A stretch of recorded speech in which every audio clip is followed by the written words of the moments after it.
The wife of a gunman who went on a shooting rampage in a Northern California town was found dead inside their home, authorities announced today, raising the death toll from the attack to 5. Investigators discovered the body of Kevin J. O'Neill's wife hidden under the floor with several gunshot wounds. They believe her slaying was the start of the rampage, said Tehama County Assistant Sheriff Phil Johnston. Neil shot and killed 4 other people and wounded 10 at different locations around the rural community of Rancho Tehama Reserve. Police later shot and killed him.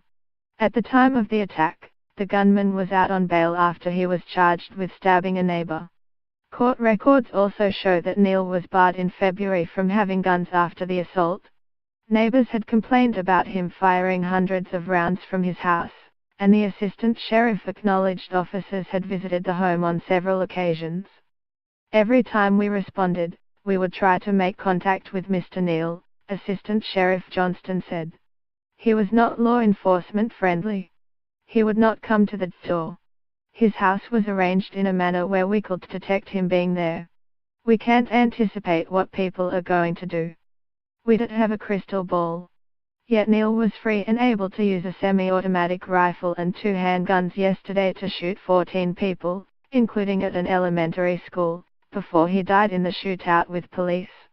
Court records obtained by the Associated Press show that Neil surrendered his weapons as required by law in February, but Assistant Sheriff Johnston said they recovered 2 illegally made semi-automatic rifles and 2 handguns, registered in someone else's name. At a news conference today, Assistant Sheriff Johnston said that Neil's rampage lasted about 25 minutes, correcting an earlier estimate that it went on for 45 minutes. Neil shot 2 of his neighbors in an apparent act of revenge before he went looking for random victims. Authorities believe his wife was killed Monday. "We are confident that he murdered her," Assistant Sheriff Johnston said. Crystal Caravez and her father live across a ravine from the roadway where the gunman and his first victims lived. She said they and others heard constant gunfire from the area of the gunman's house, but couldn't say for sure it was him firing. "You could hear the yelling. He'd go off the hinges," she said. "The shooting would be during the day, during the night, I mean, it did matter."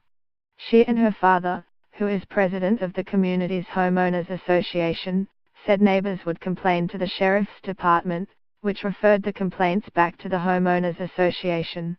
"The sheriff won't do anything about it," Joan Caravez said.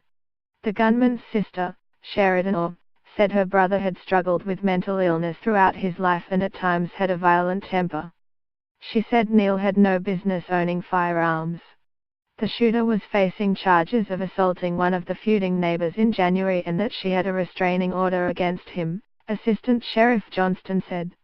Neil's mother told the Associated Press that her son, who was a marijuana grower, was in a long-running dispute with neighbors he believed were cooking methamphetamine.